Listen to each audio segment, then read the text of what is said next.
Hello and welcome to our last topic in chapter 11. This is all about reproduction, and you'll notice that at the end of this title it says AHL. That means additional higher level. So if you don't have any notes on reproduction, I highly recommend you go back into chapter 6, which should have been covered in year 1, and if it wasn't, please take the time now to go back, because the assumption of this lecture is that you already know all of the information from topic 6. So I'm going to warn you right now, this lecture is going to be very dense. There's a lot of information in it, and it's pretty high level. So please take the time to either rewatch this, pause, I don't know, just this is a lot. We're going to spend a lot of time on it in class, but just be aware that this is a lot of information that I'm about to throw at you. So to start off, let's make sure that you know what the expectation here is. So beginning of this, like at the beginning of this, you should already have in your brain somewhere that you can pull from, somewhere in your memories, you should know the male reproductive system, the structures and the functions of that, the function of testosterone, the structures and functions of the female reproductive system, hormones and their roles during menstruation, which includes progesterone, estrogen, FSH, and LH. Look at all that over here. You should know what this chart means, and you should be able to differentiate confidently between meiosis and mitosis.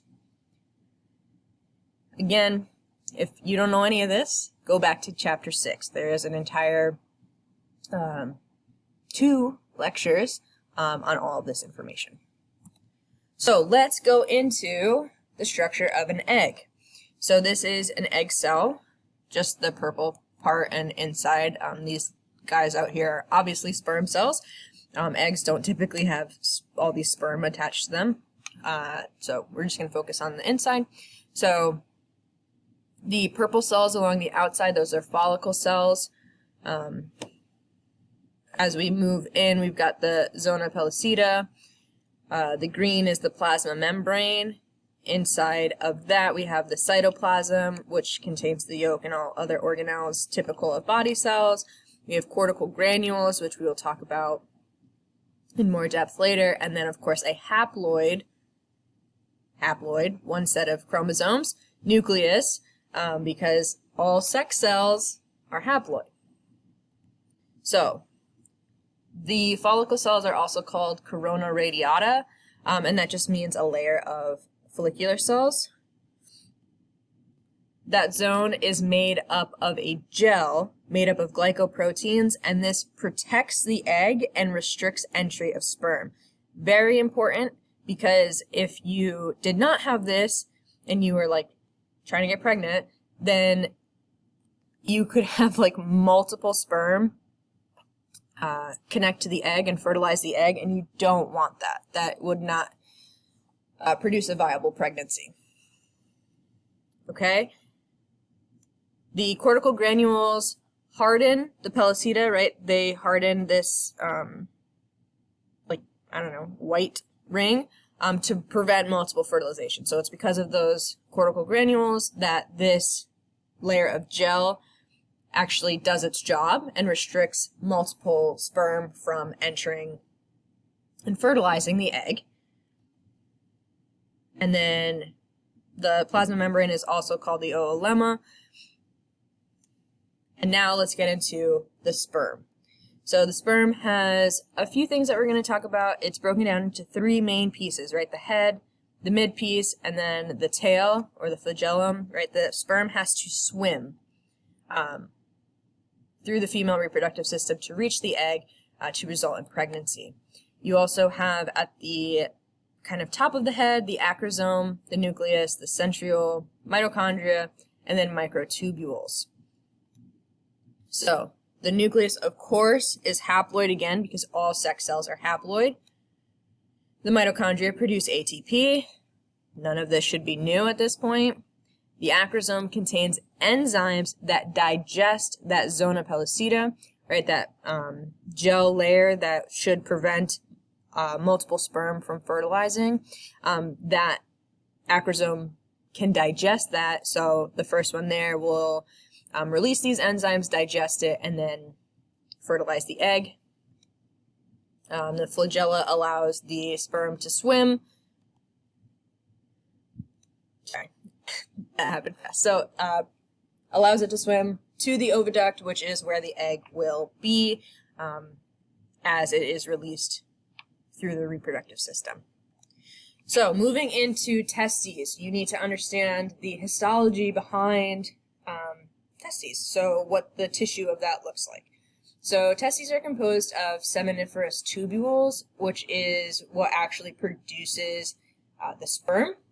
Each tubule is then surrounded by a basement membrane, which is lined by germline epithelium. So that's like this area. You can kind of see where this arrow is pointing. That's our germline epithelium. So in here, all in here, is where sperm is being produced. These will divide by mitosis to make spermatogonia. You're about to hear a lot of different words that start with the word sperm. So these tubules, which produce sperm, and these basement membrane cells will divide by mitosis to make spermatogonia, which divide again to make spermatozoa. I'm sorry, I just am like waiting for you guys to come into class and be like, there are too many words that all sound the same, and I know that. So spermatozoa are nourished by Sertoli cells, okay? So they need to have nourishment to be able to eventually make the entire journey through the male reproductive system, out into the female reproductive system, and all the way up to the egg. That's a lot of nutrients that they need. And so there are specific cells, Sertoli cells, they're also called nurse cells, that help with nourishment. So outside of the tubules are blood capillaries and interstitial cells, which are called Leydig cells. They're like just out here, surrounding it, which produce testosterone. And again, the assumption is you already know what testosterone is. So let's talk about spermatogenesis. This is the actual production of sperm. So mitosis produces spermatogonia. So we start with our diploid cells, right? Spermatogonium. It goes through mitosis, and we create our primary spermatocyte. Okay, so some spermatogonia grow to become primary spermatocytes. FSH, follicle stimulating hormone, stimulates meiosis. Okay, it starts meiosis, and spermatocytes divide. So then we go from our diploid through meiosis 1, we now have haploid cells, and we are calling them our secondary spermatocytes. Okay? Luteinizing hormone LH stimulates testosterone, which stimulates meiosis 2. So FSH stimulates meiosis 1, LH stimulates meiosis 2. After meiosis 2 happens, we have what are called spermatids. These are 4 spermatids. These are the final sex cells that are like created at the end of meiosis. These are our gametes, spermatids. From there, testosterone stimulates differentiation from spermatids into sperm. So from here, we have our nourishment from Sertoli cells. We have differentiation thanks to testosterone. And from here, we actually create what you like envision when you hear the word sperm. You have the tails being developed, the midsection being developed, and again, nourishment from these nurse cells. Okay, from here, we start to move to the seminiferous tubules. Continuing on with our sperm production, these are our testes, right? So this is where we were making our sperm. The epididymis is connected to the testes, so sperm mature and develop motility here, the ability to actually swim. The seminal vesicle, so then they go wee all the way over here to the seminal vesicle, that provides a mucus to protect sperm in the vagina. The vagina is acidic. So if the sperm don't have this mucus to protect them, they would like immediately die. They also get some nutrients here, like sugars for energy. The prostate is slightly basic fluid. Again, this is for protection in the vagina, which again is acidic, and get some mineral nutrients. So all of that is like right here. And then you'll notice that from here, we will go through the urethra. That is how sperm exits the body. Moving on into the female reproductive system. So now we have ovaries that we're going to be looking at. So germinal epithelium, this is the outer layer. This is the same idea as what we were talking about in the testes. We have primary follicles, right? This is the outside. Primary follicles is the location for development of an oocyte, okay? The mature follicle is right here, this like larger piece. This is the oocyte. It is ready to go through ovulation. And the secondary oocyte is a haploid gamete. This is like the final stage of meiosis, right? And then the medulla is like in here. If you're looking at this, it's like in here even further. It's like the main body of the ovary. It's where like all your blood vessels are, your nerves, your lymph.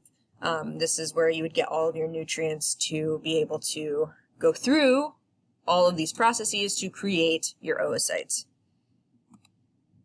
So let's talk about oogenesis, which is the production of egg cells, or oocytes.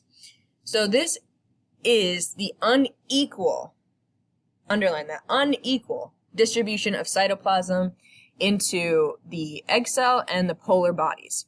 The polar bodies will eventually degenerate because they're like useless to women. So when a biological female is born, they are born with a lifetime supply of primary oogonia before they even enter the world, okay? So as a fetus, you already have all of the oogonia that you will ever have in your life. And so the production of all of this happens monthly, which is why menstruation happens monthly, and will end at menopause. When you run out of eggs, you go through menopause. So let's talk about the steps here. So in fetal development, when still in the womb, biological females are still in the womb, oogonia are formed by mitosis in the germinal epithelium of the ovary. So we have already created oogonia before a baby is even in the literal world, okay? So oogonia begin meiosis, but stop in prophase 1 until puberty hits. So again, biological females have already created their oogonia, and they've actually already started the process of oogenesis, but we just stop until puberty hits, and then that's when everything starts, like menstruation, the ability to get pregnant happens when puberty hits. So everything is like paused until puberty hits. So the cells that were going through this are called primary oocytes, and follicle cells form around them to become part of the primary follicle. Once puberty hits, once a month, some primary oocytes continue to develop in response to FSH secretion. Okay, these follicles complete the first meiotic division to form two unequal sized cells. This is so important because your egg cell is the largest cell in the body, and it's because it is unequally dividing from the first step in meiosis. So the cells with less cytoplasm are called polar bodies, which will degenerate, and the larger cell forms the secondary oocyte. Okay? Continuing on, and just like as a review, right, this is already happening. In mitosis, this is happening. Your oogonia, they already exist before you're born. And then the primary oocyte stops in prophase 1. And then puberty is like, all right, let's keep going. Let's keep this party going. And you start to go through meiosis 1. And your primary oocyte goes through meiosis 1. And you're creating a secondary haploid oocyte and a polar body. which will die. But your bigger cell will continue on.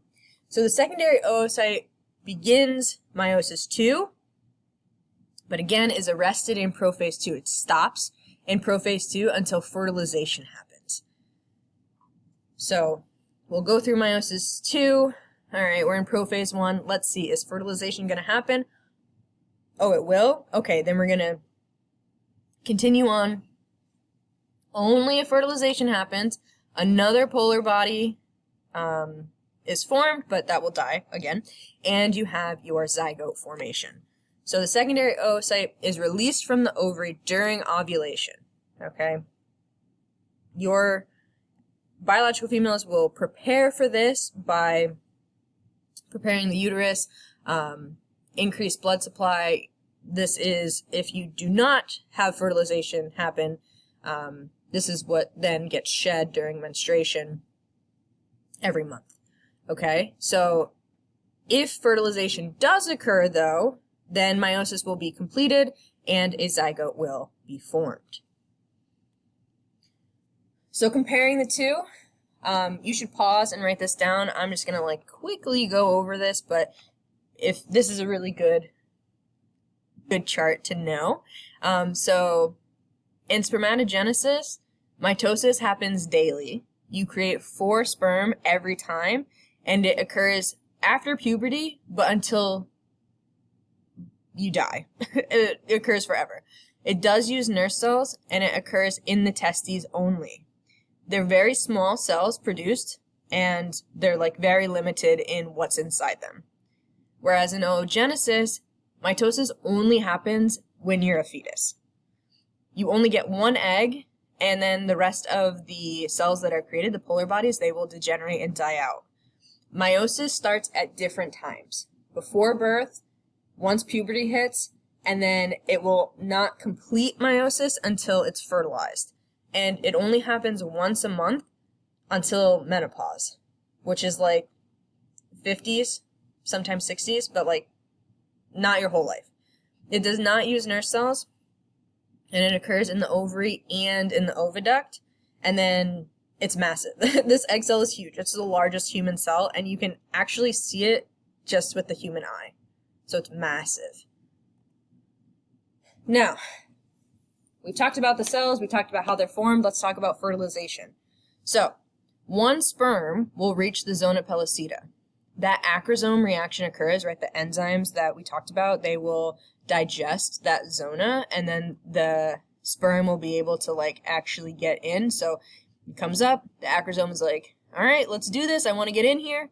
It will start to digest, and boom, it comes in.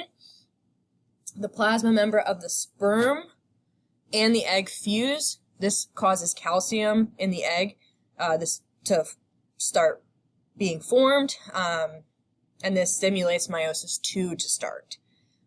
At the same time, cortical granules fuse with the egg and release their contents, and from this, that allows the zona pellucida to no longer bind with sperm, right? We've got 1, that's all we need. I don't want any more. 1 baby, that's it. Obviously, sometimes this doesn't, sometimes there's 2 eggs that get released, and a sperm will connect with both of the eggs. That's how fraternal twins are born. Sometimes your egg will split during this, and then you can get identical twins. But typically, in like a very general sense, we're just going to focus on what normally happens. The cortical reaction will happen, and polyspermy will not happen. So multiple sperm will not connect with the egg. And then mitosis occurs with the sperm and egg chromosomes. So this is just a picture that goes over exactly what I said. So a lot of sperm cells are needed so that one can actually like achieve fertilization. Okay, they start to push their way through. Whatever the first sperm, like the first sperm to reach it is the winner. And that's it. Like 1 sperm only. Okay, the enzymes start. You break through that membrane, the cortical reaction starts, polyspermy. No, we don't like that. We don't want that. Okay, then the fertilization actually happens, and the haploid nucleus of the sperm enters the ovum, and you get a diploid number again. Okay? For embryo development, after fertilization, a zygote forms, and you go through mitosis. After around 4 to 5 days, you have what's called a blastocyst. This is a blastocyst, okay? So this is like the egg comes out. It is released into the fallopian tube. Oh my gosh, we've been fertilized. We're going to keep moving. We have now made a zygote. We're going to start dividing, and now we're a blastocyst. It's a hollow ball of cells. Once it reaches the uterus, the blastocyst is actually just going to embed itself into the uterus on the inside, which that is called the endometrium. So this is the inner layer of the uterus itself. The blastocyst has a layer of cells around it called the trophoblast, which forms the fetal part of the placenta. And the cells that are on the inside of the blastocyst are actually the first cells that will form the embryo. And then there's a lot of fluid in here to help with nutrients and help with formation of all of the other cells. Now, hormonal control. This is one of the more complicated topics. So again, I'm going to ask that you refer back to previous lectures, or at the end I have like a review sheet that I'm not going to talk about, but you should maybe write down. So when the blastocyst implants in the endometrium, it releases HCG. That concentration of that hormone will increase for 8 to 10 weeks and cause the corpus luteum to secrete estrogen and progesterone. HCG is a human chorionic gonadotropin. Again, I don't necessarily need you to know what it stands for, but I do need you to know that it increases for 8 to 10 weeks, and because that increases, it causes estrogen and progesterone to also increase. When estrogen and progesterone increase, they inhibit FSH and LH so that no more eggs are released. You don't want to be pregnant and releasing eggs at the same time, because there would then be a possibility that you could have like a pregnancy that was started in July and then like 3 months later a second pregnancy would get started. You don't want that. So it inhibits eggs being released, and then progesterone maintains the endometrium. You need a ton of nutrients, right, to allow this blastocyst to develop into a fetus. They need a lot of nutrients to survive. And so progesterone maintains the endometrium for the 40 weeks, and the placenta forms. And all of this, while all of this is going on, it also suppresses contractions in the uterus so that you're not like constantly feeling contractions throughout the 40 weeks. Estrogen, right? Estrogen has been secreted. It encourages muscle growth of the uterus and also stimulates the mammary glands in late pregnancy so that milk production can begin. The placenta itself has a few functions. It releases progesterone and estrogen, right? Mega important for all of those things that I just talked about. And like its main function is to exchange materials between the mom and the baby. The blood of the mom and the baby do not mix, okay? But it will exchange materials like oxygen, water, fats, sugars, all of that stuff. So from mom to baby, you get lots of good stuff, right? Antibodies, minerals, vitamins, all the stuff that anybody would need to survive.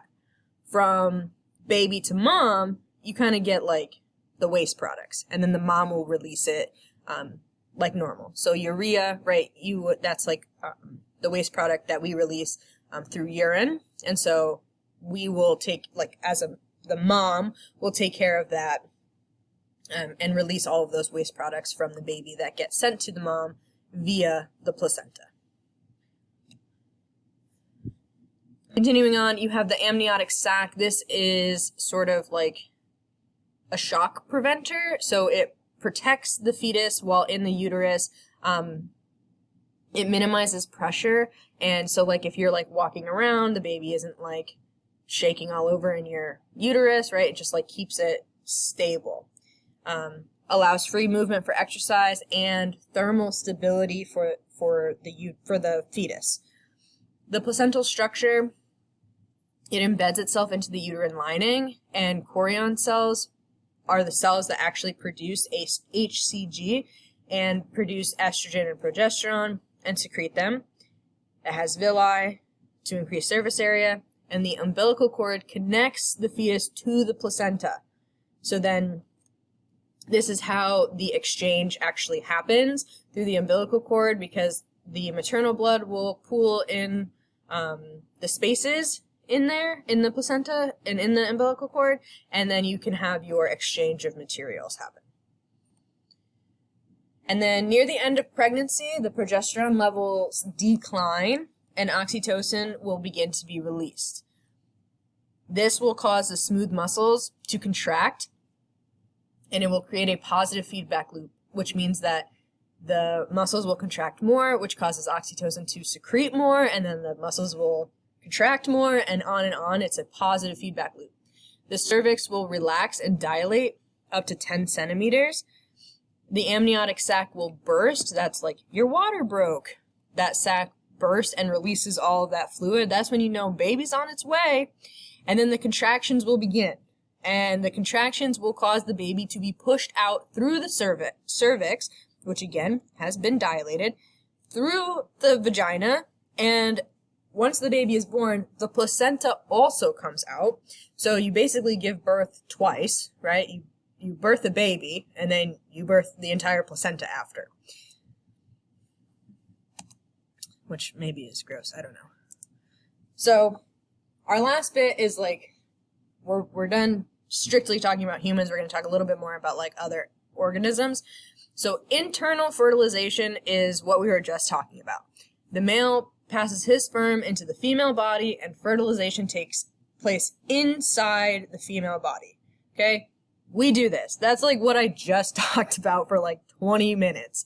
Okay? There's a dry environment, fewer gametes are produced, fewer zygotes are produced, but survival rate is significantly higher.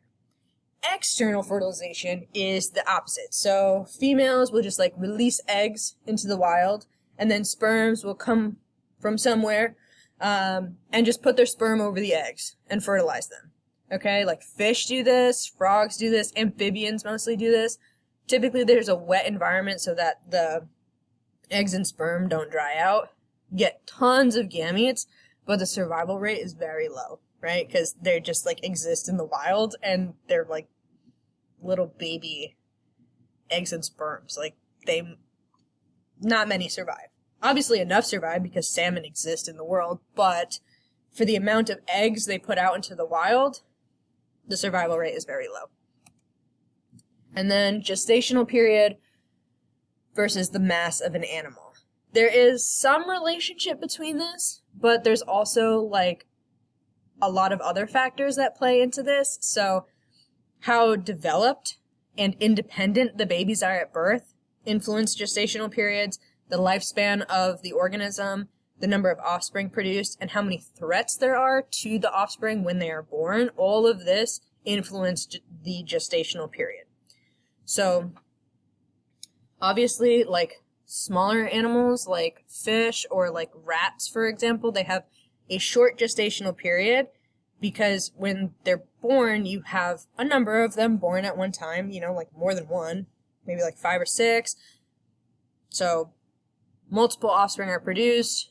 They're not totally independent, but they're pretty developed at birth. They only need to be with mom for like a short amount of time. The lifespan is pretty short in comparison to humans. You know, they don't live for that long. And they are tiny and things eat them, right? So there are a number of threats. Whereas like elephants, not a lot of threats. They're massive, right? They typically only have one baby at a time. The lifespan is much longer than rats, and they are very developed when born. So we break this down into 2 categories. Precocial mammals, which move independently, like right after birth, like a zebra or a giraffe. If you've ever seen them be born, it's kind of gross, but also very fascinating that they can just like stand up and walk around. Like immediately, like you just came out of your mother and you're walking around. It's crazy. And then there's altricial mammals, which are born like very helpless. You can't see. They're like immobile. This would be like a human, right? We are absolutely useless as a baby. We can't do anything. We can't even hold our head up. But rats are like this. They have a much faster, they're able to develop much faster, like cats and dogs. It takes like 8 weeks and they can be away from their mom. Humans takes like 18 years before they can be away from their mom, So very different timelines, influence how long, fetuses stay in the womb. Now, this is just extra help. I'm not going over any of this, but I would suggest you just pause and write this down. This goes over all of the hormones that are necessary in the menstrual cycle. So pause, write this down. This is the steps of the menstrual cycle.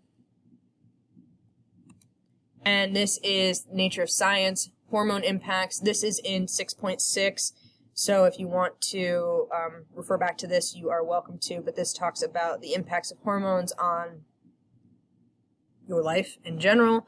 Cattle farmers use steroids. If you eat those steroids, you can have those steroids in you. They're also released in feces and urine and then go into water, like aquatic environments, so then they get contaminated.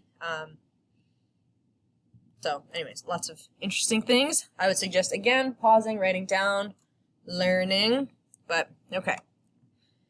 I know this was a long one. There's a lot of information here. We're going to spend a number of days working through this, but good job. I'll see you in class.